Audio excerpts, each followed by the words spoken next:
मृत्यु एक अटल सत्य है। जो भी जन्मा है उसे एक दिन मरना ही है। लेकिन मौत एक ऐसा विषय है जिसके बारे में कम ही लोग बात करना चाहते हैं। हालांकि हम सबने एक विधि जरूर देखी होगी, लेकिन उसके बारे में जानकारी कम ही लोगों को होती है। आप सभी ने देखा होगा कि हिंदू धर्म में मृत्यु के बाद शव को जलाया जाता है, और आपने ये भी देखा होगा कि हिंदू धर्म में अगर किसी की मृत्यु सूर्य अस्त के बाद होती है तो उसके शव को रात भर घर में ही रखा जाता है और अगले दिन उसका दाह संस्कार किया जाता है। ऐसे में आपने गौर किया होगा कि मृत्यु के बाद व्यक्ति के शव को अकेले नहीं छोड़ा जाता है। दरअसल इसका संबंध गरुड़ पुराण से है। आइए समझते हैं इसके पीछे के कारण। हिंदू धर्म में अगर किसी की मृत्यु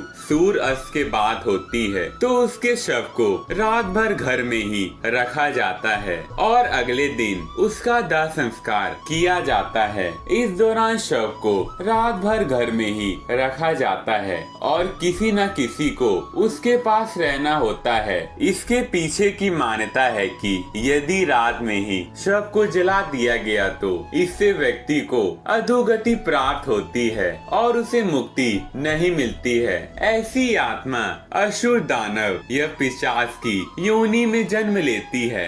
दूसरा कारण, यदि किसी व्यक्ति की मृत्यु पंचम काल में होती है तो पंचम काल में शव को जलाया नहीं जा सकता है। शव का दाह संस्कार करने के लिए पंचम काल समाप्त होने का इंतजार करना चाहिए। तब तक के लिए शव को घर में ही रखा जाता है और किसी न किसी को शव के पास रहना होता है। गरुड़ पुराण सहित कई धार्मिक ग्रंथों में इस बात का वर्णन किया गया है कि यदि पंचक में किसी की मृत्यु हो जाए तो उसके साथ उसी के कुल खानदान में 5 अन्य लोगों की मृत्यु भी हो जाती है। इसी के डर के कारण पंचक काल के खत्म हो जाने का इंतजार किया जाता है। लेकिन इसका समाधान भी है कि मृतक के साथ आटे बेसन या कुछ से बने 5 पुतले आरती पर रखकर इन पांचों का भी शव की तरह पूर्णता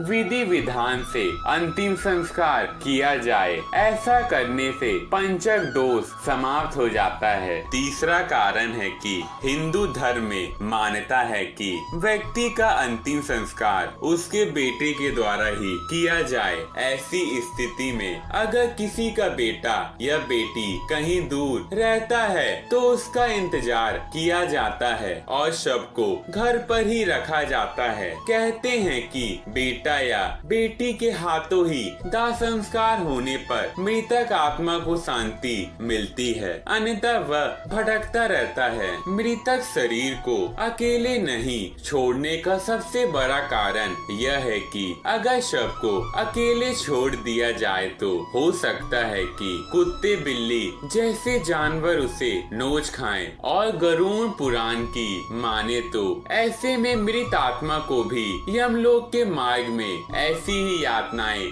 सहनी पड़ती हैं। इसके अलावा यह भी मान्यता है कि अगर शव को अकेले छोड़ दिया जाए तो उससे बदबू आने लगती है। ऐसे में यह जरूरी है कि वहाँ कोई न कोई व्यक्ति बैठे रहे और धूप या अगरबत्ती शव के चारों तरफ लगातार जलती रहे ताकि शव से आने वाली दुर्गंध चारों ओर न फैले। इसके अलावा शव को अकेले इसलिए भी नहीं छोड़ा जाता क्योंकि माना जाता है कि मरे हुए आदमी की आत्मा वहीं पर भटकती रहती है और अपने परिजनों को देखती रहती है। ऐसे में कहा जाता है कि इंसान की मौत के बाद शरीर आत्मा से खाली हो जाता है, जिस वजह से उस मृत शरीर में कोई बुरी आत्मा का साया अपना अधिकार जमा सकता है। यही वजह है कि रात में शवों को अकेले नहीं छोड़ा जाता है और कोई न कोई